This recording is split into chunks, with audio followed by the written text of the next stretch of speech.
Good morning. My name is Vanessa, and I am the Program and Member Experience Manager for the Greater Coachella Valley Chamber.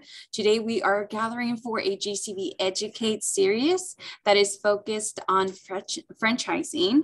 Today, our guest speaker for the day is the owner of the Franchise Connectors, Lauren Grant, who will be here to share with you some of the tips of how to get going with a franchise. Hi, Lauren. Thank you for being here today. Thank you for having me. Excited to get started and talk to you all about different options in ownership of your own business, whether it's being a franchisor or a franchisee. Well, thank you. We are all looking forward to this. I know you have a lot to share. You are an expert in this specific topic. And why don't you tell us a little bit about yourself and your business? Sure. So to start off a little bit, I started out actually as a small business owner back in '96, and I started a company called The Hungry Heart in the health and wellness space. And I started opening up locations throughout Southern California, and then I franchised my business, ran my business for over 20 years. And then I reached a point where I was ready for a change and transition, and I set my locations up so they were able to continue to run and operate and still have relationships with my franchisees today. But now what I do is I work with individuals that want to get into business ownership, but don't know where to start. So I'll learn about their background, their skill sets, their interests, their lifestyle and financial goals. I build out a model for them and then connect them with companies that are a good fit for them. And I work with a whole team of franchise consultants that what we do is we vet franchises. We really learn about what it takes to be successful in those individual systems, learn what kind of new owners they are looking for to join their team, and then connect individuals with companies that are a good match for them.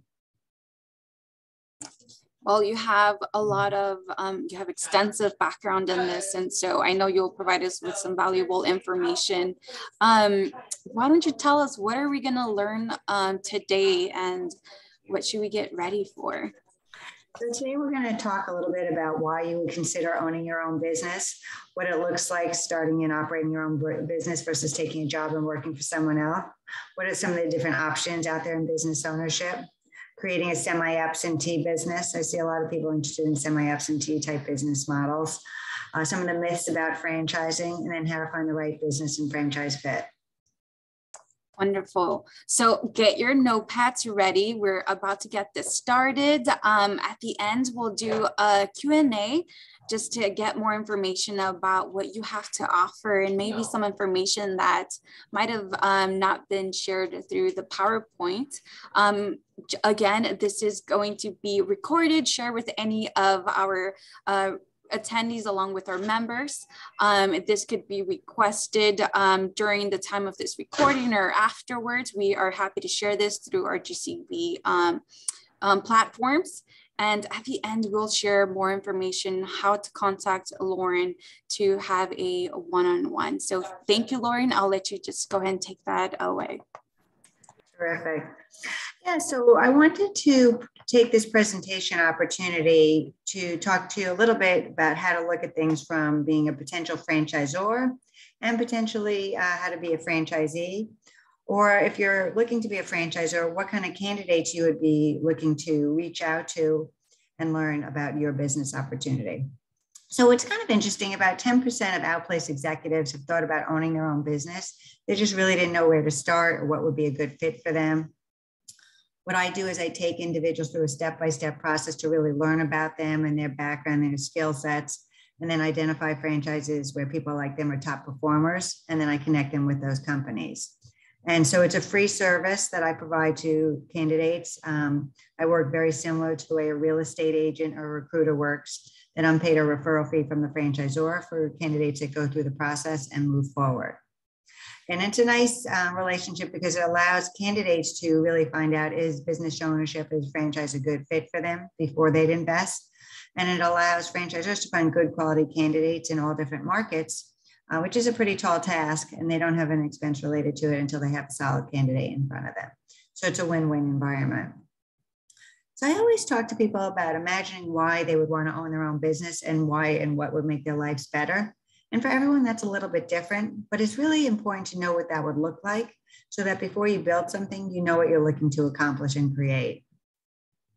And some of the key things that we'll hear pretty consistently when we talk to people of why they chose to start their business is that personal feeling of success and fulfillment, flexibility in their schedule, sense of independence, feeling like they're in control of their financial future, not having to deal with layoffs, the ability to earn more money. So these are some of the top things that we'll hear from business owners of why they chose to start their own company. With all those great reasons, and why then do most people choose to work for someone else? And the reasons that we hear pretty consistently is that issue of risk. Do I have what it takes to be successful and get a business ramped up and going? Do I have the finances to ramp it up and pay my household bills while I get the business up to profitability?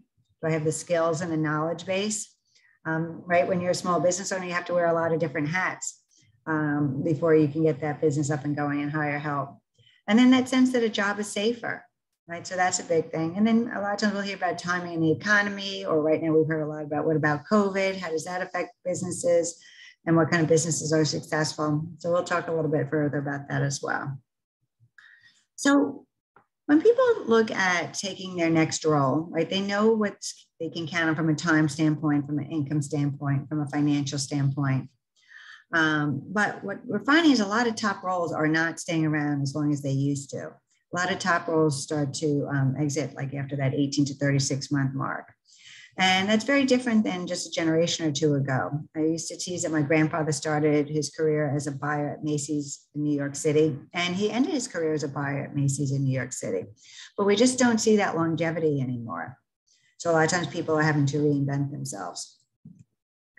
When people first start in running and operating their own business, right, there's a lot of trial and error. There's a lot of grunt work.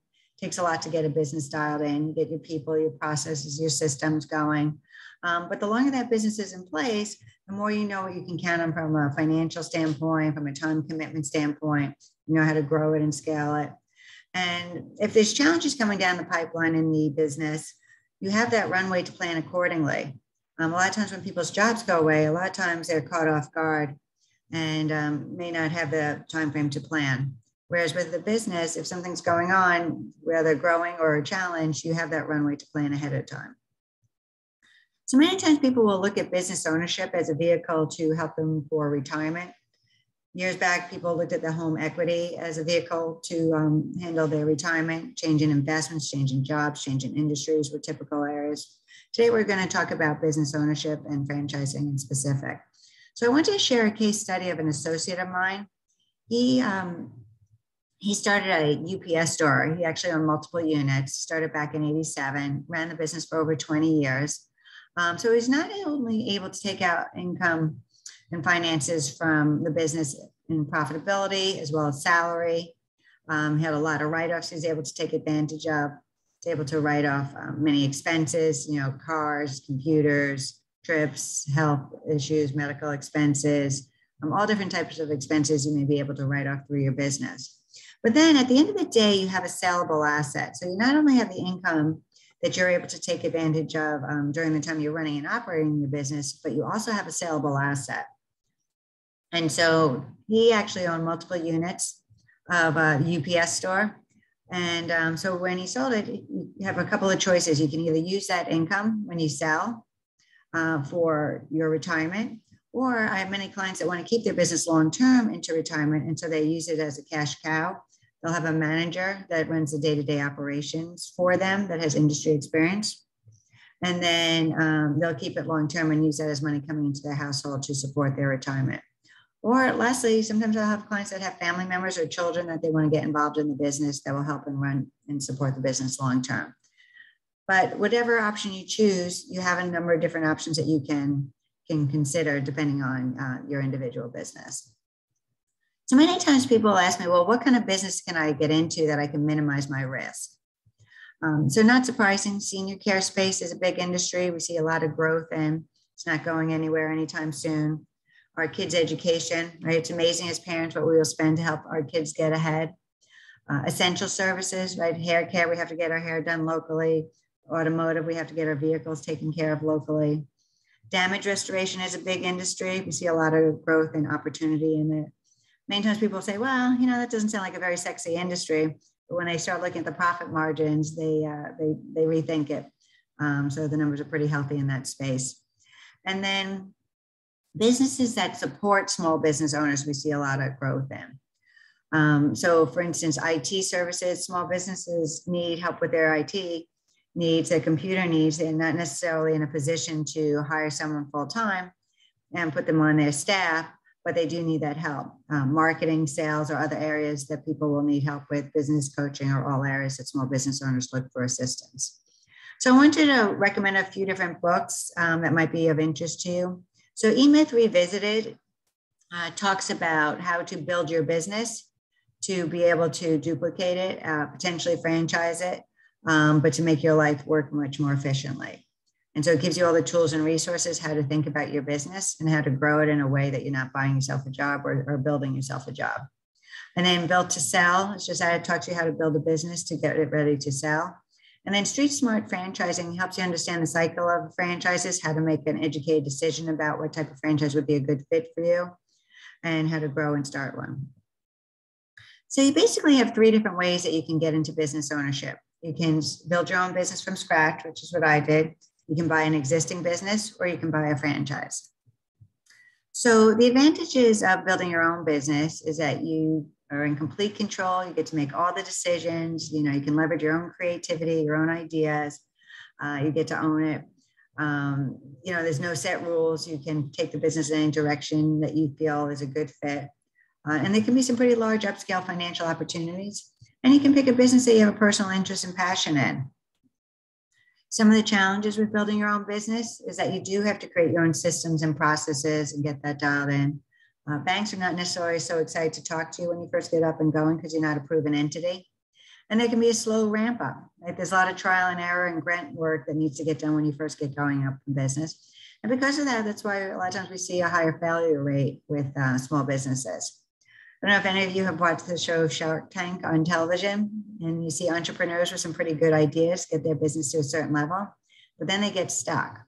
Right? And so those are some of the reasons we see. For instance, they'll share on the show people that have a great business idea, but maybe they're undercapitalized, or maybe they don't know how to bring the product out to market or build sales relationships or manage their team. Whatever it is, they get their business to a certain level, and it may be a very good idea, but they have challenges getting their business to that next point. So those are some of the reasons why we see people with good ideas and good businesses maybe not be able to grow to that next point. So some of the advantages of buying an existing business is identifying what the true cash flow is of the business. Small business owners are used to throwing everything in the kitchen sink into their books. And so you want to know what those true numbers look like. You want to make sure there's goodwill out in the community and online, and finding out what the true financials are, right? And then because of those financial data that you're able to leverage, it's a lot more attractive to lenders because you can look at that historical data. You can see what kind of market that business has done well in and what other areas they would do quite well in. What kind of customer base are they serving? And how do I find more of those type of customers? And then how do I do more business with those customers? And then hopefully you have some good, strong, solid employees that are in place that will stay with you long term. And then you want to make sure that the business has strong systems and processes, that if that business can't run and operate without the owner being there or without the personality of that owner, then you do not have a business to buy. It's very important that that business can run and operate without the skill sets or the personality of that specific owner. And then owner financing can sometimes be an option with resales, but not always. Some of the challenges with buying an existing business is knowing what that true cash flow is and having a clear picture of what that looks like. And then is it goodwill or is it bad will out in the community? Is there some reputation management cleanup work that needs to get done? What's fair price for that business, right? A seller might have one idea, a buyer might have a completely different idea. You don't want to overpay. And so you want to do your due diligence and know what those numbers should really look like. And then what's the real reason that business is on the market? Why are they selling that business? Are they looking to retire? Is there a health issue, a life change, a family change?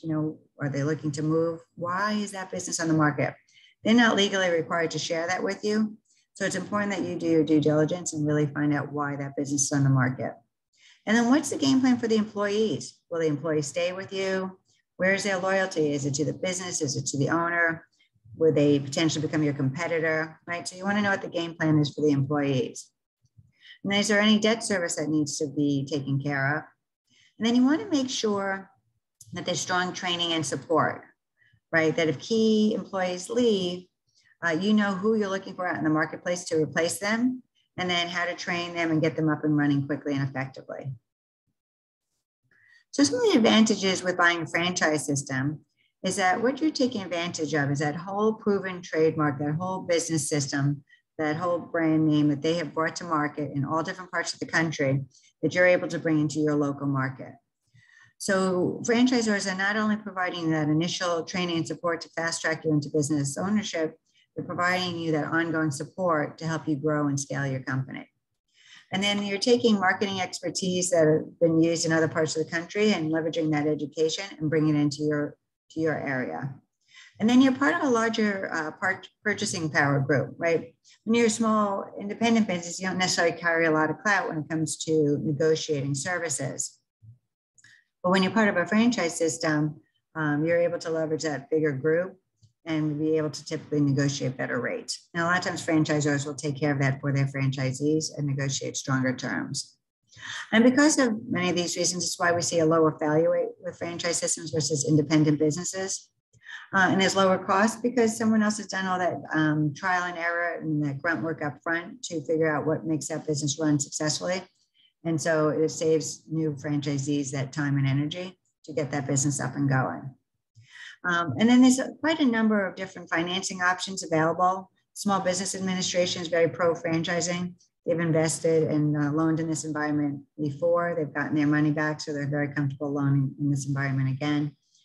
And then franchisors are very specific about what type of criteria they need for their locations to be successful.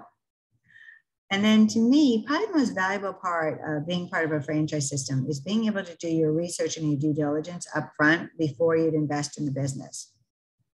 So all franchises have what's called a franchise disclosure document. It has all the details about the business, who the key management team is, who the owners are, have they had any bankruptcy or litigation, responsibilities of the franchisor, responsibilities of the franchisees, your initial investment, all in, itemized out. About 80% of them will have an earnings claim. So you can see what are the top franchisees earn, what the bottom ones earn, what's middle of the pack look like. So you can have a realistic idea if you were to invest in that business, what kind of money you could make. And it's not just important to know what kind of earnings you can earn in that business, but what skill sets does it take to be successful in that company? But to me, the most valuable information in there is it has a list in the FDD of all the existing franchisees in the system and anyone that's left in the last 3 years with their contact information. So you're able to reach out and talk to them before you'd invest in the business. And franchisees are pretty candid. I mean, they will tell you the good, the bad, the ugly of what it's like to run and operate that business. Many times, clients I work with are surprised at how candid they are. And they ask, why will they share that information with you? And the reason is a few years earlier, they were in the same shoes, asking the same exact questions.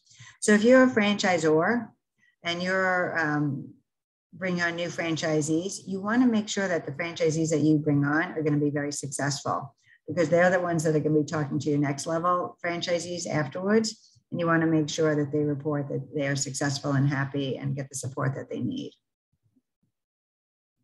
So some of the challenges with buying a franchise system is that someone actually has to create a franchise in that industry. And then you have to be someone that's willing to follow a proven model, right? Franchisors are typically looking for people that want to follow their proven business system. If you're someone that always feels like you could build a better mousetrap, you're probably better off starting your own business because franchising will drive you crazy. It's an environment where franchisors are looking for people to take advantage of what they've built and they've created so they can fast track them into ownership activities. And then territory restrictions. So franchisors will have specific territory environments because they'll know what it takes to be successful. Sometimes clients will ask, well, you know, I'm interested, for instance, in that Johnny Rockets franchise. And say, well, the problem is it's not necessarily available in your market. And say, well, what are you talking about? It's not in my area yet. So, well, someone's already on contract for it. They bought the rights to open up 5 locations. They've opened up 2. Every year and a half, they'll open up an additional location. So it's not there yet, but it is coming. And then you can only sell products that they approve of, right? You can't just bring any product you want into a franchise. It has to go through an approval process. And then you pay an initial franchise fee and ongoing royalties. So initial franchise fees can be anywhere in that 40 to 60,000. That's not typically profit to the franchisor. It's typically the cost of finding the right people, getting them trained, helping them get up and going in business. Where they make their money is on the royalties. And sometimes clients will say, well, one company charges 6% royalties, one charges 8% royalties. So shouldn't I just go with the company that charges less? And what I'll share with them is not necessarily. What you want to do is see what you're getting for those fees and what do existing franchisees feel about the support that they're getting for those fees. So if existing owners feel like, wow, I'm getting all the support, I couldn't have grown and scaled my business so effectively without them, they're more than happy to cut those checks every month. Great. Or do they feel like they're not getting their calls answered, they're not getting the support that they need, and they resent cutting those checks every month? So I'm not saying because you pay more, you get more. But what I am saying is you need to find out what you're getting for those fees and how existing owners feel about what they're paying for. So franchising is basically an environment where you're trading that brand name, that trademark, that whole proven business model in exchange for those fees and royalties. And a lot of times clients will say, if it's such a great concept, why does someone go through the idea of franchising? Why not just bring it out to market directly? And the reason is what franchisors are doing is they're taking advantage of someone else's hard work, their time, their finances in their local market in exchange to get that brand name out to market quickly and effectively. Okay, so you have a number of different development structures. There's individual units where someone's an owner operator and they run and operate their individual location. There's multi-unit operators where they'll open up the first location, then a second, a third, a fifth, a 10th, right? They own multiple units of a particular concept. Passive franchises are more of a real estate play. Maybe you're putting about 10 to 15 hours a week into the company. And then area development is when, let's say you buy the rights to Southern California. Maybe you open up 1 or 2 locations yourself, but then you help the franchisor find locations in that local market and new franchisees. And then you help train and support them and help them get up and going in business. And for that, you do a royalty split. And then master franchising is when you take a concept overseas and you run and operate that business for the owner. So we talked about the franchise disclosure document. There's 2 sides to it. One is I'm disclosing all the details about the franchise. And the second is the agreement format, the contract. It has the same information in it. One's just a disclosure section and the other is the agreement, but it has the same details in it. And it has all the information. It's a very transparent environment. Key thing that all franchisors have to develop before they can start selling franchises is they have to have a franchise disclosure document.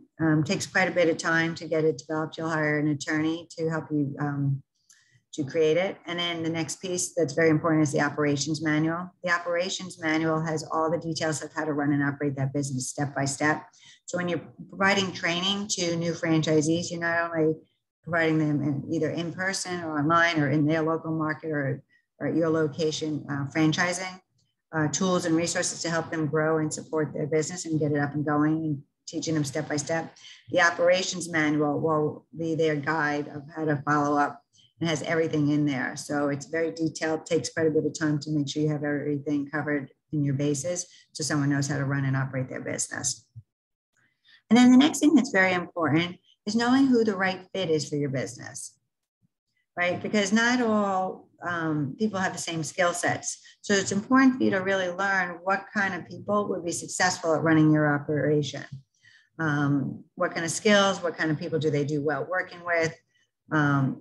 And so you want to have a good, clear idea of what that looks like. And a lot of times people may think they have an idea when they are a new franchisor, but sometimes it takes a little bit of trial and error of learning on new franchisees to see how quickly people pick up and who's going to be a good fit for your business.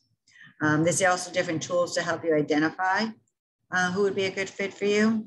And then ensure new potential people will be a good candidate that follow that process.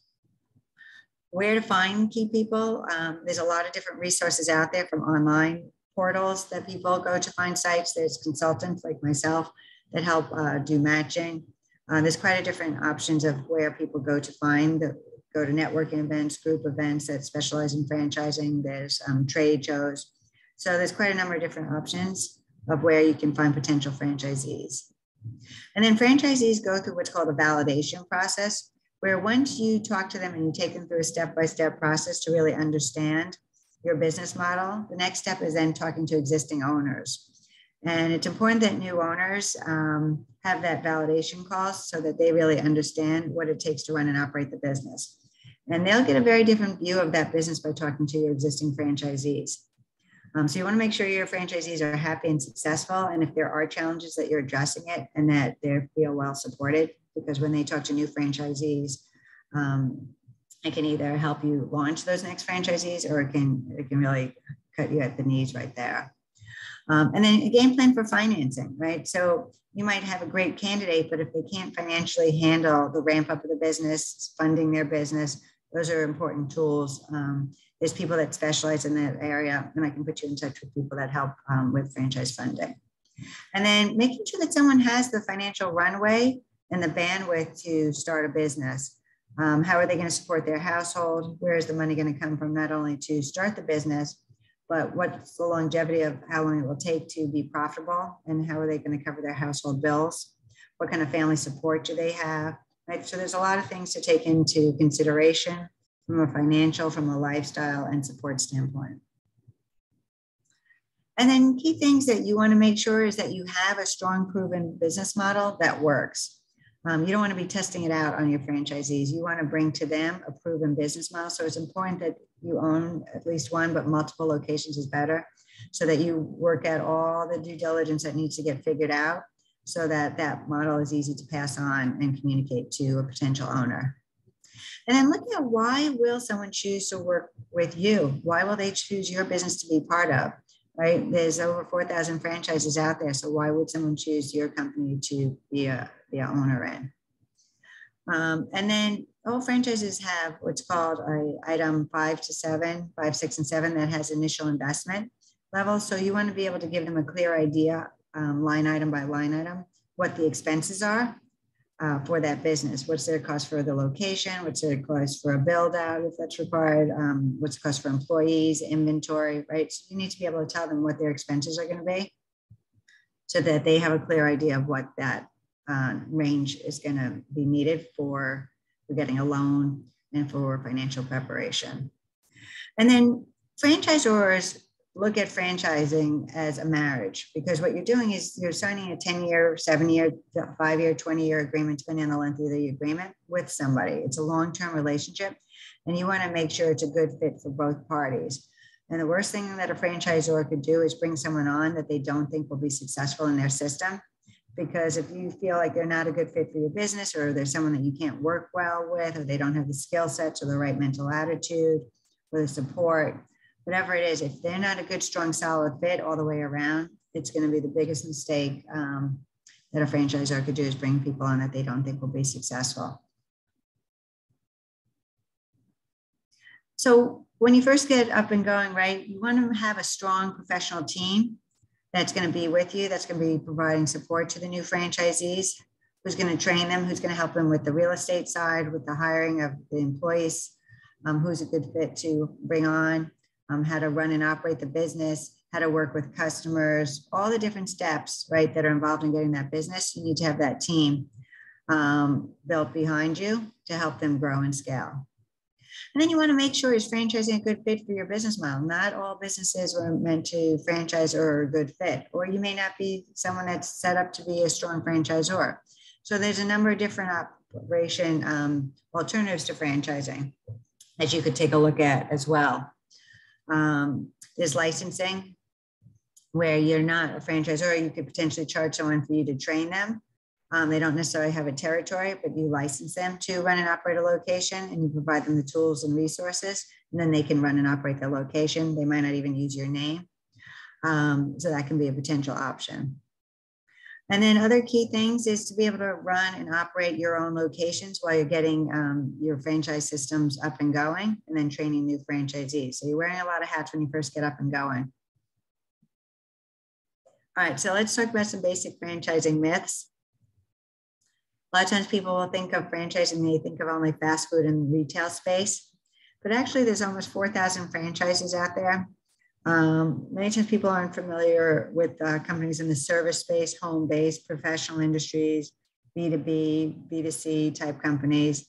Many times business to business or business to consumer environments. There may be franchises and that people aren't aware that they're dealing with a franchise, or they may not be even familiar with them just because they never had a need for their services.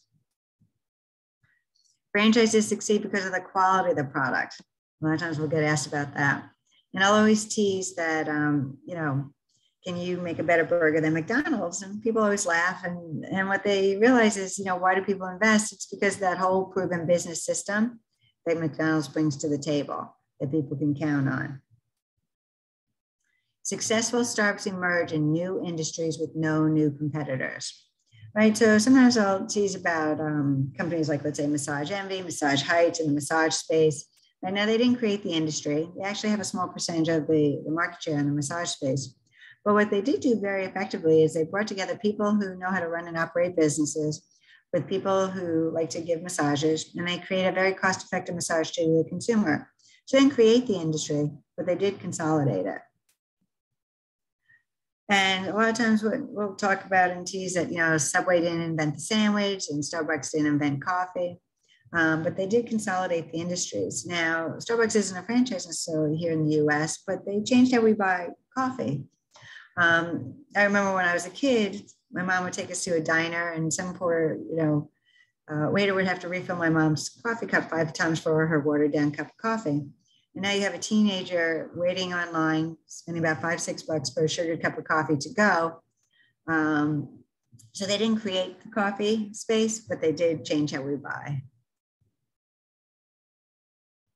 All right, franchises are expensive. So I always get asked about that. So about 30% of them are under that $100,000 mark. Service-based, home-based professional industries will be that lower investment level. We see a lot in the B2B, B2C spaces. That 100 to 250K range, we'll see businesses where maybe you need a few key employees, maybe a small space, office type space. At 250 to 500K range, typically retail type fronts, smaller boutique type spaces, and then over $500,000, we see those larger businesses. So where people will get funding, the Small Business Administration, they're looking typically for a credit score of about 680 plus. They're looking for you to put about 25-30% in.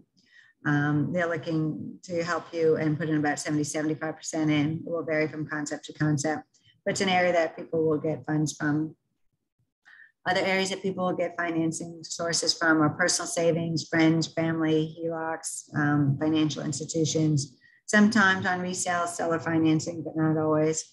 And then one area you guys may or may not be familiar with, but if you have a 401k or an IRA, you're in between jobs, many times you're able to take those funds in your retirement plan, roll it over into a C corporation, and then use it to buy stock in your company, and then use those funds to run and operate your business.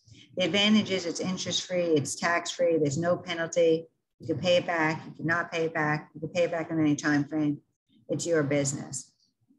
So instead of investing in someone else's business through mutual funds or stocks, right, you're investing in your business in your retirement plan. But there's only a handful of specialized companies that do this type of work. They charge a fee for it. But for many people, it makes good sense. They use it for their cash injection, and then they'll use the SBA for their remainder. But if I talk to 5 different clients, they'll talk to different people and have different approaches of how they handle their funding. So high return requires a high investment. So let's talk about that. There's no direct correlation between how much you invest in the business and how much you can earn in the business. So for instance, service-based, home-based professional industries are on that low investment level. They typically, can ramp up a lot faster. They typically do higher price point products and services. On the other end, retail type spaces, you have take a longer time to build out, have a bigger team, selling lower price point products or services. So at the end of the day, financially, you can get to the same point, but there's no direct correlation between how much you invest in the business and how much you can earn. Industry experience is required. So you think franchisors are looking for you to know and have industry experience? Not really. What they're looking for is they're looking for owners with business skills, management skills, communication skills, people who know how to work and operate with individuals. You'll hire the talent that handles the day-to-day operations of what that business does, and they'll train you on what you need to know about that industry and how to run and operate your business from an industry standpoint. They're looking for those basic business skill sets. So franchising is basically an environment where you're able to bring together that initial training, that support, that brand name recognition, the operations, the sales, the marketing, that culture of teamwork and community energy. When you're part of a franchise system, right, you have not only the support of the franchisor, but you have the support of all the franchisees. And when you have opportunities to grow or opportunities to take advantage of, or you have challenges in your business, having that whole culture and teamwork and community energy is really huge. So franchising is an environment where you're in business for yourself, but not by yourself. It's kind of that hybrid between a corporate role and being an entrepreneur. And when I talk to candidates, the key thing is really knowing why you want to start your business and understanding what it's going to do for you. And for everyone, that's a little bit different. But you want to have a clear idea of what you want it to accomplish so that you know once it's built, it's going to meet those goals. And then what are the skill sets that you bring to the table, right? You want to take advantage of a business that's going to leverage your strengths. And if you have challenges and things that you're not strong at, that you have a path to get there and to take advantage of it. So if you're not good at sales or you hate sales, you want a franchisor that's going to take care of the marketing side of the house, or you're hiring someone that's going to handle that for you, or a third-party company. And then what are your personal business preferences? And for everyone, that's a little bit different, but you want to know what that's going to look like, because you want a business that's going to be a good, strong, solid fit. Now, nothing's going to be 100%, but you do want it to be 85, 90% a good, solid fit all the way around. And then to be a franchisee, you want to be able to follow a proven business model. And you want to feel comfortable with the risk level, right? It takes time to get that business up and going. And so you want to be able to sleep at night. Your spouse wants to sleep at night. Your family wants to sleep at night. I want to sleep at night, right? So you don't want to be stressed out about the risk level. And you want to make sure it's a business that you're going to enjoy. You're going to truly enjoy the activities that you're doing day to day. You work hard when you get a business up and going. You want to be able to take advantage of it. A lot of times people ask me, well, it's hot right now. And many times I'll show you may not want that. You may want to make sure that it's going to go the distance. It's going to be there long term for you, and make sure that it can meet your lifestyle and financial goals. And also having the support of your family. Support of your family is a big deal, and getting them to involved in the business, potentially maybe have some free labor there that you can take advantage of. But the key thing is never settling for something that's not a good fit all the way around. Many times I'll work with candidates that have a full-time business employment situation, and they want to build a business as a semi-absentee business. And so they'll look for businesses that they can put in about 10, 15 hours a week and keep their day job, right? Because if it's a business that requires them to be involved full-time and they only have 10, 15 hours, 20 hours a week to put into it, you want to make sure it's okay from a time standpoint, that it's going to work for them as well. So the first step in my process is I have clients take an assessment, a personal franchise assessment, and I learned about their background and their skills and their interests, their likes and dislikes and their personality. And from that, I'm able to meet with them, spend about 15, 20 minutes, and really see if business ownership or franchising is a good fit for them. And the key thing is knowing what your game plan is, from a short-term strategy, from a long-term, and an exit. From a short term, finding a business that you can get into where you know you're not going to fail, you know that you'll be successful. And the key is really doing your research and your homework up front so you can put the odds in your favor to build a successful business. And then from a long-term standpoint, making sure it's going to meet your lifestyle and financial goals.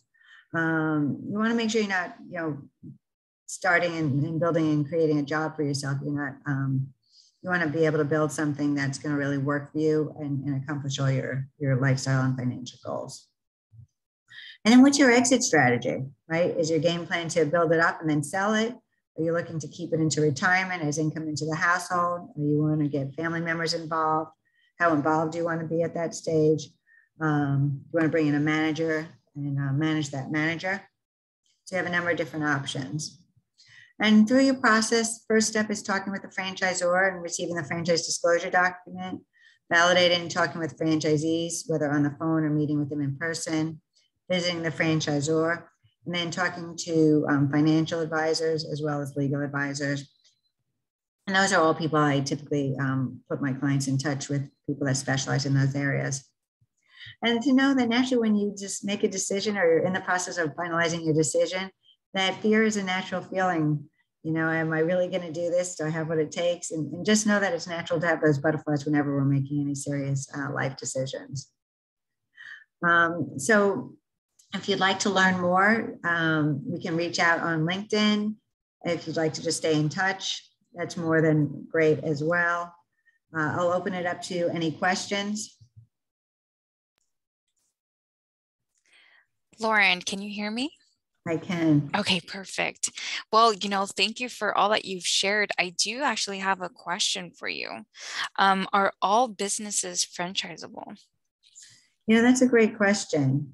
And not all businesses are a good fit for franchising, and really knowing what direction is right for your business. It's important to take that step back at the beginning and really explore the different types of options. And it's one area that I'm able to help people kind of explore and put them in touch with other people that specialize. But you do want to have the right game plan for your business before you move forward. And franchising fits for businesses, certain types of businesses, but certainly not for all. That's good to know, right? We all need to keep that in mind. Also, I know you mentioned the operations manual, which is an important tool, right? It's like the foundation to success. Mm-hmm. What would you advice would you give when someone has completed their operations manual? How can they get feedback, and who would they want to get feedback from to ensure that it is, set for success and clarity for once they pass that along to a possible franchisee? Yeah, so typically building your operations manual, your attorney will help you get it up and going. But then as you're working with your first handful of franchisees, kind of having feedback with them as you're training and supporting them, because it may be a working document as you make little transitions and seeing how they're doing with it. Yeah, they'll be your best help and critic. Okay. Yeah. I mean, that makes sense, right? Because they're going to have to read it, go through the whole steps and see, is it really making sense? All right. So how can our viewers contact you if they want to have that one-on-one with you? Sure. I have my phone number up there, 949-887-2600, or my email, lauren@thefranchiseconnectors.com. More than happy to reach out to me, and we can schedule some time to talk and see where you are and what potential options would make sense for you. Perfect. Do you mostly serve just the Coachella Valley? I work with clients all over the country. I work heavily in Southern California. I have clients in Southern California, Northern California, New York, Texas. So I work with clients all over. Nowadays with the internet, it makes it pretty easy to help people. It really does. A lot easier for us to connect.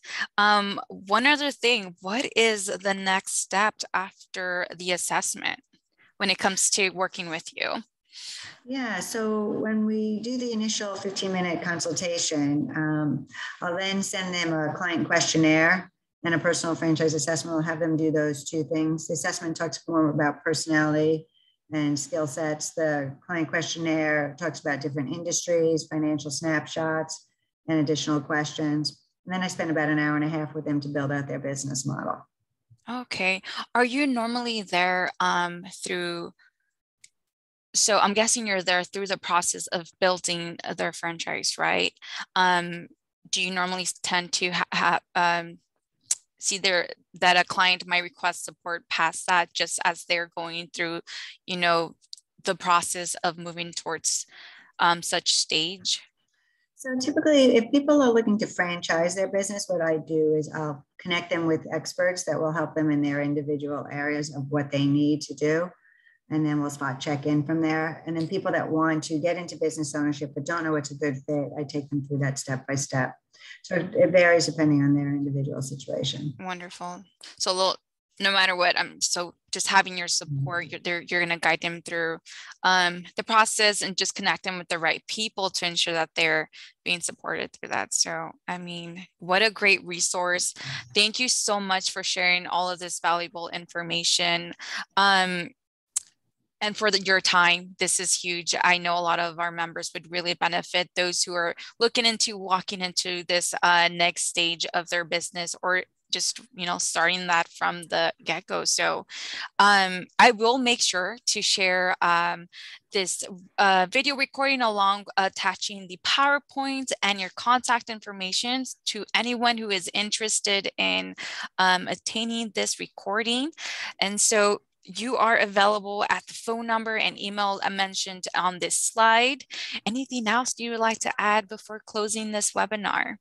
No, I think we covered a lot of ground. So thank you very much for the time and speaking to your audience. Well, thank you.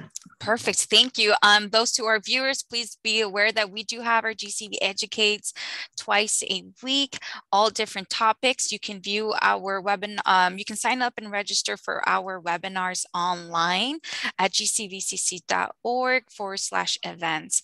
Lauren, thank you again, and we'll stay in touch. Okay, sounds good. Thank you. Bye.